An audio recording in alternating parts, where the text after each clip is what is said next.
Alright everyone, welcome back to Kind Heart Homestead. My name is Ben and I'm here on our off-grid property in the mountains of Virginia. I'm in the fifth wheel camper here and I'm sweating because we don't have any air conditioning in here and there's huge thunderstorms coming through, so we have to keep everything sealed, and even then it still gets wet in here.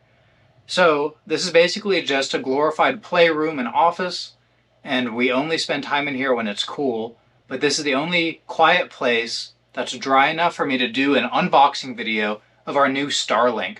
FedEx just dropped this off less than 5 minutes ago. And I don't have any tools in here. I'm just going to open this up with a kitchen knife and see how easy it is to assemble. So let's start that off right now.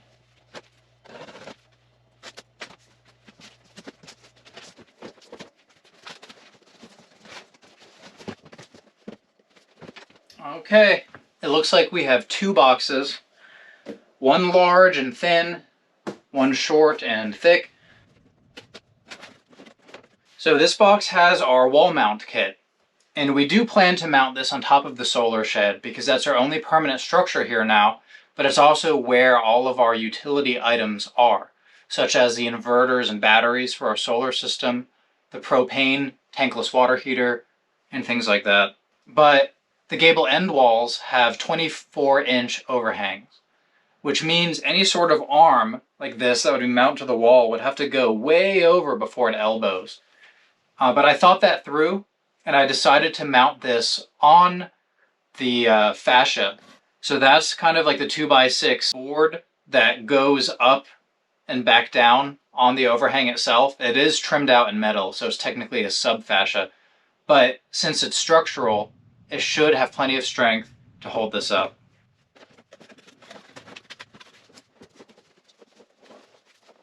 So this box must be the real official kit that you need when you order a Starlink system. That one was an add-on. After you go through the process of selecting your internet plan, then they ask you what add-ons you want. So this is the core system. That is just a mounting bracket. This one actually doesn't have any tape.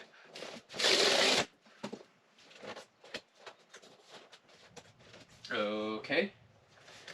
It looks like you have to completely destroy this box.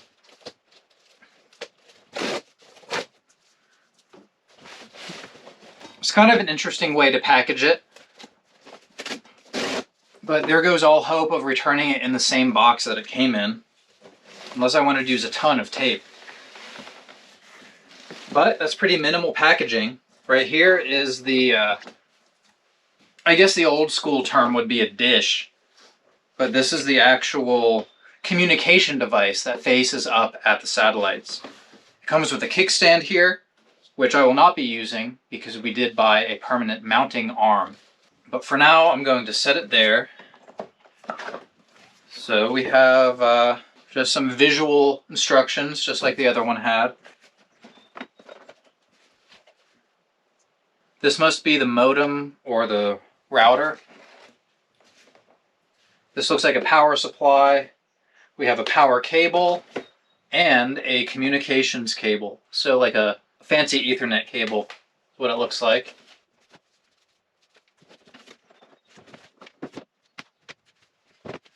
So that's it for the unboxing.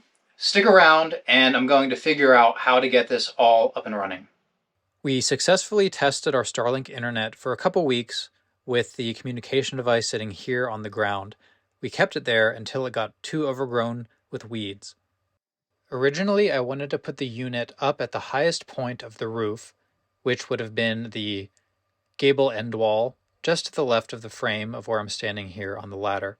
However, it's a bit tricky to work up there, and now that we know that the device needs to face north, that means that having it lower on the building is not going to obstruct it in any way. Starlink must have some pretty intuitive engineers out there, because this product is actually fairly easy to install. The kit actually came with lag bolts, which I'm not a big fan of these days because I have to go find my ratchet set, find the connection adapter to allow me to use a socket on my impact driver here. So instead, I bought some, I think they're GRK structural screws with a pancake head. But as you can see in the bottom of that little bracket, there's a notch. That means that you can actually place one screw in your wall before you set the bracket in place. And then you just need to trace the other hole with a marker, or just go ahead and start a self-tapping screw in there to get it firmly held in place. I suggest that you do as much work as you can on the ground because I'm having a lot of trouble here on the ladder trying to balance my materials. After facing the unit in the proper direction and tightening the thumb screw to lock it in place, the last step was to put this little piece of trim down on the bottom of the bracket to conceal the cable. Now that our Starlink unit is mounted to our building permanently, I wanted to show you what the setup utility looks like. So first, I told the app that our unit is plugged in, and then I found the Starlink network in my Wi-Fi list on my iPhone in the settings. So back in the app, it shows that Starlink is now connected. Next, we're calculating the orientation. It'll tell you exactly how many degrees misaligned your unit is. You can see here I just kind of threw it around pretty far off from where it's supposed to be, and it says it's 35 degrees off. And it shows you a nice graphic which direction you need to turn it and by about how much. It's not showing you in degrees, it's showing you by eye. I assume they hope it's intuitive enough for anyone to understand that your unit is the actual white shape in this drawing, and then the perimeter one is the angle in which you're trying to make it meet. I repeated this process a couple more times and was able to get it down to 5 degrees before ultimately getting it perfectly aligned. And then it was a matter of just setting the Wi-Fi network name along with the password. And then Starlink spent several minutes applying my new settings, but I sped that up for purposes of this video. At this point, the entire system is usable, but since there is a lot more to the app, I wanted to just kind of run through and show you some of the capabilities. Here is a 3D representation of obstructions. Whether it's weeds or fences or trees, it'll show you in blue globs. Here is the speed test.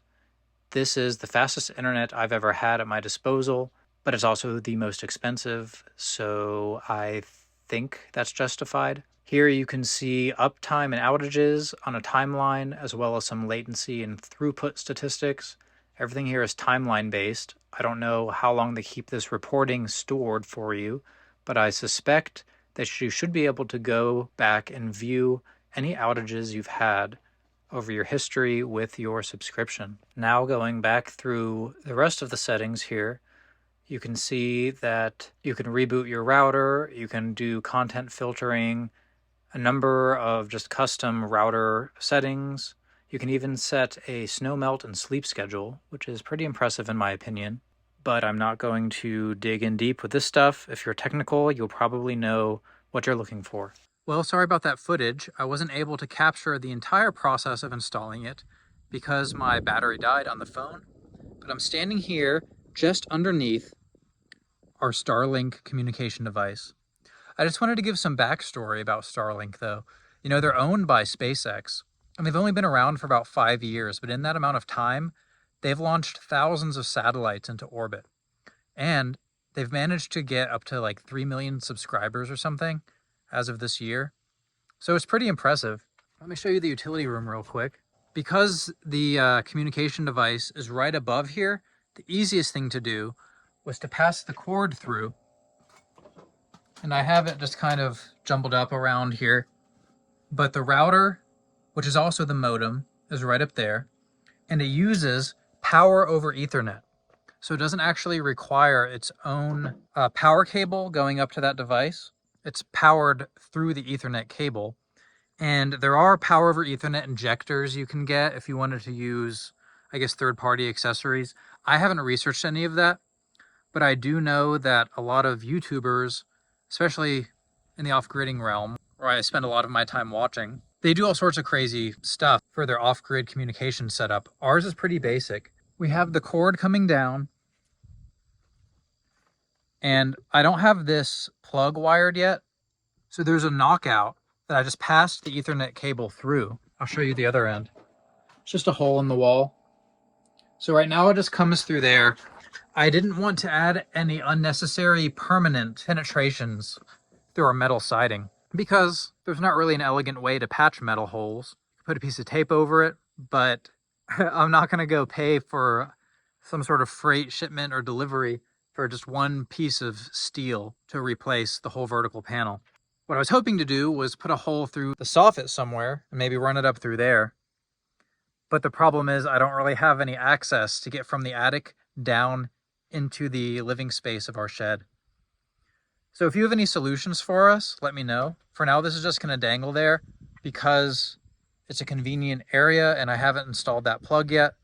That plug is supposed to be for the generator to push power through the wall into our EG4 charge averter device, which would convert the dirty energy of the generator to a cleaner sine wave for our batteries to interpret and get topped off when we don't have enough sun. But I'm actually having some trouble starting the generator lately, and since I've injured my back, I can't really move it. So right now, we're just kind of enjoying mid-70s high weather where we don't actually need the air conditioner at all, and the 7 solar panels we have hooked up seems to be plenty to gradually trickle charge up our batteries, at least for the amount of power that we use right now. So anyway, I hope you enjoyed this video. I know that we've been enjoying our Starlink for the past month or so. It's been great. No real issues at all. It's $120 a month. That is pretty steep. That's at least twice as much as I've ever spent on an internet plan. But all of my plans have been ground-based, so either a phone line, a cable, or fiber optics coming in. Patrick County is getting fiber, sort of like how Floyd is, but I think it's going to take forever for them to come up to this remote area that we live in on the top of the mountain. If you want to see more videos like this, let us know down in the comments.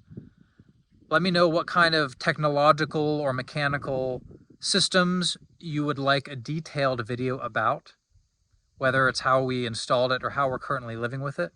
And I'll let you know if it's feasible. Otherwise, I hope to see you back here next time on Kind Heart Homestead. Thanks for stopping by.